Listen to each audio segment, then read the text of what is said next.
I can't believe I did that again. Well, after a while, you're going to start believing what happened. Yes. You've changed my world. Well, you changed it. We focused upon it and you caught up. Thank you. That's how it works. People say, oh, Abraham, I've been following you. And we say, we're following you. We're following you. You're launching the rockets. We're following the rockets. And then we stand there where you pointed us to be, and we hold the light for you to find. And when you do, acknowledge that that's what happened. I created this. I lined up with this. I'm living this. Thank you so much for that, because I'm getting good at this. Yeah.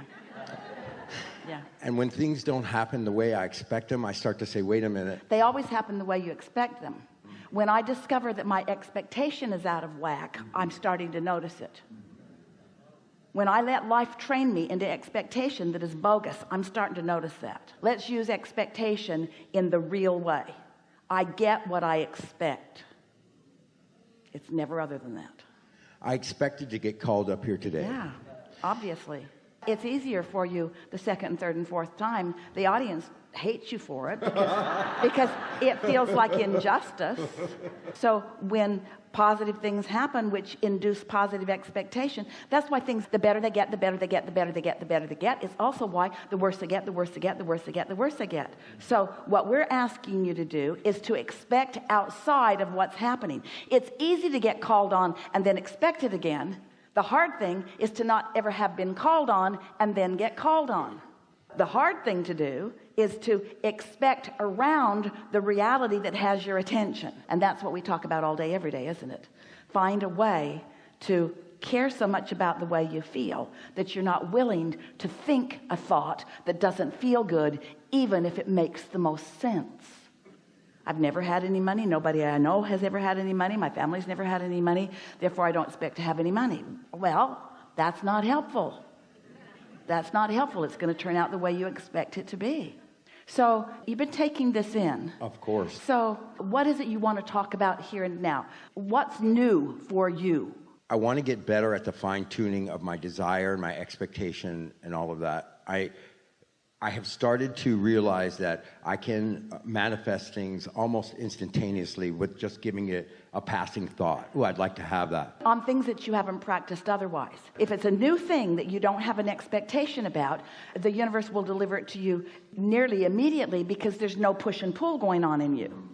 But if it's something that you've wanted for a while, so you've got some expectations that are pushing it away while your words are trying to pull it to you, that's what you want to be aware of. And your emotions are what tells you about that. So here's our encouragement. Stay off those subjects. Don't try to teach yourself on the subjects that are difficult. Teach yourself on the subjects that are not difficult, which means choose new subjects. Choose new subjects. Universe, today I would like to see evidence of happy people. Universe, today I would like to see evidence that you know what I've been thinking about. Universe, today I would like to see obvious motion forward for me on something where I haven't been moving forward on before. Universe, today show me progress about something. Now, you see, the way the question is pointed, it's so vague you're not blocking it. You're general enough that you're not blocking it.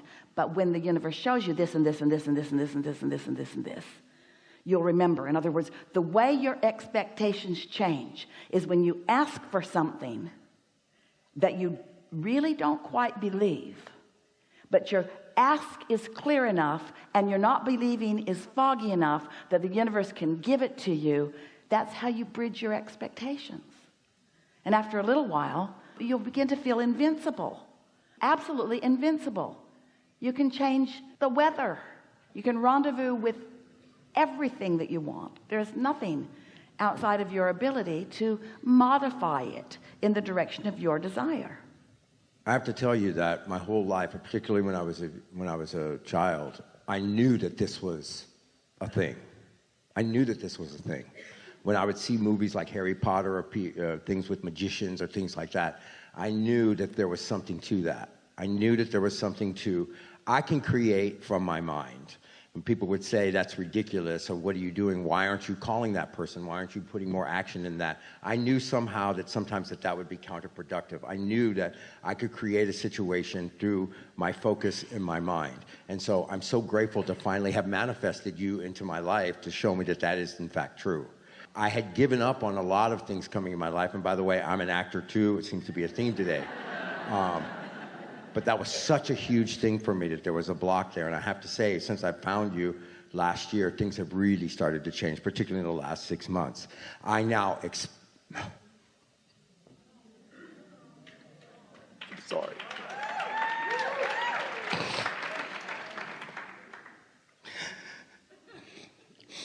I have begun to expect my dreams to come true again. I wanted them so bad. But I realized that wanting them so bad almost made them out of reach. So now when I think about my desire to get a role or be on a show or whatever, I try to, and you'll tell me if this is correct or not, I try to bring that down to something that is closer to something that I manifest like that. I said, oh, of course I'd be calling for that. Of course I could get a part on that show. Of course I'm a good candidate for that movie. And that actually has started the gate to open where people are calling me in. When my agent tells me about a project, I will say to myself, and I don't say it to him, I'm going to get called in on that. I'm going to get called in on that. And I follow the impulses that come to me when I'm feeling good. So everything that you said here, really good. There's one tiny little bit of fine-tuning that we want to give you. Okay. And everyone's right here close with you, and so they're going to benefit from this too. When you caught your breath there for a moment, it was the indication that you had stronger desire than you did belief, just for a moment. Mm-hmm. And that's why it felt the way that it did. It amplified desire. And then the words that followed that experience, where you kind of choked up for a moment, were, I've wanted this so bad for so long. We just want to point something out that we pointed out about Esther's experience earlier. You're really going to like this. You're still doing, and so many people do it, you're wanting to influence or evoke from the universe, from the emotion of painful need than from joyful desire. And it worked with your mother. If you need a little, oh man, she's going to be right there. Humans sort of train you that way, to be just needy enough. But there's a power that's greater than that you want to practice. You want to come from love, not need. From love, not need. From love, not pain. From knowing, not guessing. From knowing, not hoping. You're at the place, and it's a good place to be. It's paying off really well for you, and it will continue to do so, but you could do better, where your desire is mostly being met with hope. And so that gives you quite a bit of what you desire. But when your desire is met with knowing, when your desire is met with love, when you're not trying to motivate normal people, but instead are only dealing with your own push-pull vibration. You see, it's when you think you're going to inspire another. Esther was doing that with her contractor. If he just understands that they are putting me in an inconvenient position and that I'm really too busy for this, maybe they'll hustle a little bit more and they'll get some stuff done. Nope, it slowed it down. Not because they wanted to slow it down. They weren't deliberately punishing her. The universe is not deliberately or indeliberately punishing her. It's that you can't get there from there. So it's from your pure desire and expectation that it be satisfied. But you see, you don't want to appear to be that arrogant. Because when you're sure of yourself, lots of other humans who aren't sure of themselves are offended by your sureness. That's why when you hear the stories from the actors, they are so ready to tell you about their struggle. Because they want you to give them permission to have received the benefit of their struggle. If I can present my struggle to you in an efficient enough way, you won't be mad at me for this now success. And a lot of you are doing that in a lot of ways because you're humaning. And because you're banking upon what other humans are doing, because they seem like they're the ones that are casting and calling, and it feels like they hold all the cards, but they don't hold any cards. You hold all the cards in your calling and refusing, in your push-pull. You hold all the cards. And you just caught yourself in that little holding something back that you really wanted. It was like wanting to evoke just a tiny little bit of sympathy from the universe, who will then shine a light on you more kindly. You kind of get what we're talking about? When the universe can't change the kindliness of the light that is shining, because it couldn't be a more kindly light. The universe couldn't want more for you or believe more in you. Your inner being, which is what you're wanting to sync up with. Think of your inner being as your true agent, as your true employer, as your true holder of all the cards and all the goodies. Your inner being holds it all, and know you've got the part. You've got the part. It's a slam dunk. It's a done deal. Your inner being says yes, yes, yes, yes, yes, yes, yes, yes, yes. So who is it that you're pleading with? Those who hold no power. And in pleading with those who hold no power, you hold yourself in an expectation where you don't let in the power that your inner being's already laid out for you. It's the best we've ever said that. I get that. And that, what you saw a few minutes ago, is from me practicing that. You know, the more I would feel about something, I felt like the closer I was bringing it to me. But because of your teaching, it's like what I was talking about earlier, trying to bring that down to where it feels like the next logical Jerry step. said, and this is wisdom, put your basket out there far enough that when you hit it, you're thrilled by it, but not so far you don't believe it. So that's some of what you're talking about. Yeah, but and I have to let go of that feeling being a feeling of creation, because that's not the feeling of What do you creation. mean? That feeling of like we're almost about to cry, you get emotional, I want this so much.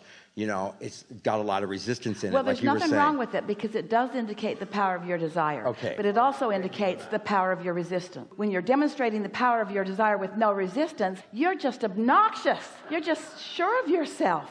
And you're just worried about nothing.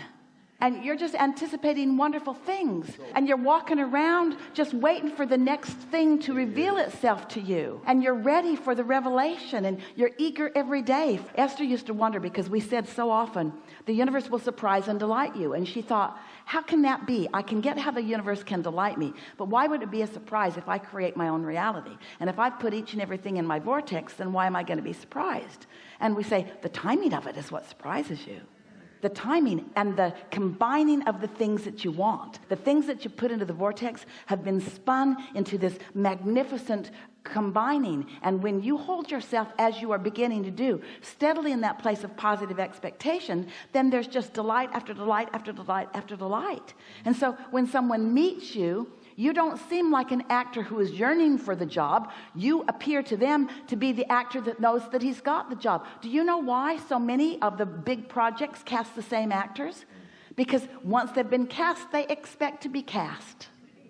So it seems like they only pick from them, or they mostly pick from them. But it's a vibrational thing. It's not like that. It's a vibrational thing. Of course, it's easier to expect it when it's happened to you. We started this conversation with those words. But you can, by understanding the laws of the universe and by demonstrating to yourself all day, every day, that you hold all the cards, you can then be that person who just expects things to go the way you want them to. Esther wants to say to her contractor and to the guy that's doing the gas pipe and to everybody else that's involved in any project that has anything to do with her, things always work out for me, so we're going to have a lot of fun together. Things always work out really well for me, and I bet they work out really well for you too. And won't it be fun for things to work out for the two of us while we're involved with each other? Isn't that a nice way to be? Things always work out for me, which means I always star in successful movies. Things always work out for me, which means I always join really good teams. Things always work out for me. Things go really good for me. I have vibrational winningness going on, is really what you're saying. And people want to hook up with that. That's why confidence is attractive to others. That's why coattails are a thing. When you're sure of yourself, everybody wants in on it. And when you're timid, if you're going, people think, anybody else more sure of themselves? Hey, doctor, I'd like you to remove this whatever it is that I don't want in my body. I